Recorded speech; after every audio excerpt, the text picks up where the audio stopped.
व्याकरण में क्या है? वाक्य विचार। क्या है? वाक्य विचार। वाक्य विचार का परिभाषा क्या होता है? शब्दों के उस समूह को वाक्य कहते हैं जिसका पूरा अर्थ समझ में आ जाए। जैसे संजय पुस्तक पढ़ता है। वाक्य विचार यानी कि जो हम एक वाक्य बना लेते हैं, सेंटेंस बना लेते हैं, एक लाइन, उसे ही वाक्य कहेंगे। संजय की जगह नाम बदल सकते हैं, मोहन खेल रहा है, तो ये एक वाक्य हो गया। मोहन खेल रहा, ये एक वाक्य हो गया। सोहन खेल रहा है, सोहन पटना जा रहा है, ये भी एक क्या हो गया? वाक्य हो गया। उसी को क्या कहते हैं? वाक्य विचार। ठीक है। वाक्य विचार के दो भेद होते हैं। वाक्य विचार के कितने भेद होते हैं? दो भेद। पहला है उद्देश्य, दूसरा है विधेय। उद्देश्य का अर्थ है कि वाक्य में जिस विषय में कुछ कहा जाता है उसे उद्देश्य कहा जाता है। जैसे लड़की पढ़ती है, लड़की के बारे में कहा जा रहा है। किसके बारे में कहा रहा है? लड़की के बारे में। उसे लड़की उद्देश्य हो गया। क्या हो गया? उसे, उसमें लड़की उद्देश्य हो गया। इस वाक्य में क्या हो गया? लड़की उद्देश्य हो गया। इसमें क्या हो गया? चलो, विधेय। उद्देश्य के विषय में जो कुछ कहा जाए उसे विधेय कहा जाता है। अभी क्या था? उद्देश्य। उद्देश्य क्या था? लड़की था, और लड़की के बारे में जो कुछ कहा जाएगा वो क्या हो जाएगा? विधेय। तो लड़की के बारे में क्या कहा जा रहा है? कि पढ़ती है। तो सेम वाक्य यहाँ पे है, लड़की पढ़ती है, तो इस वाक्य में क्या हो जाएगा? पढ़ती है विधेय हो जाएगा। कि रचना की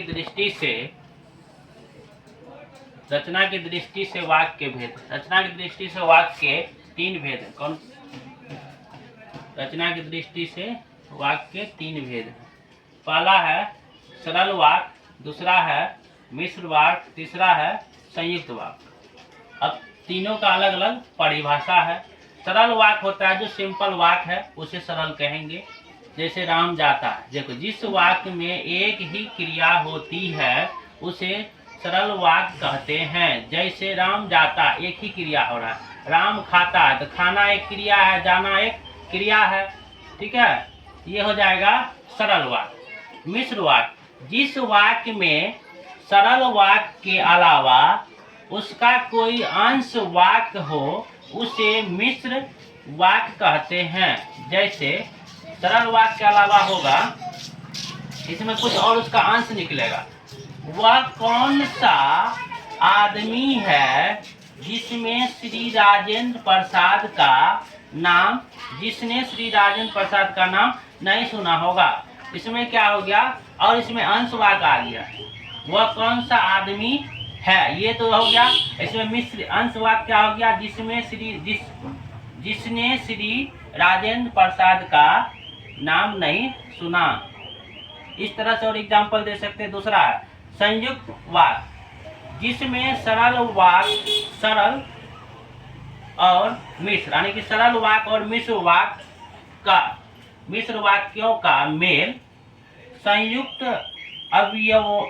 अवयवों द्वारा होता है, उसे संयुक्त वाक्य कहा जाता है। यानी कि सरल वाक्य और मिश्र वाक्य, दो वाक्य मिल के इसे एक वाक्य बनाया गया। तो इसका एग्जाम्पल देंगे। जैसे में मैं खाकर सोया, मैं खाकर सोया कि पेट में दर्द आरंभ हो गया और दर्द इतना बढ़ गया कि मैं बेहोश हो गया। ये क्या है?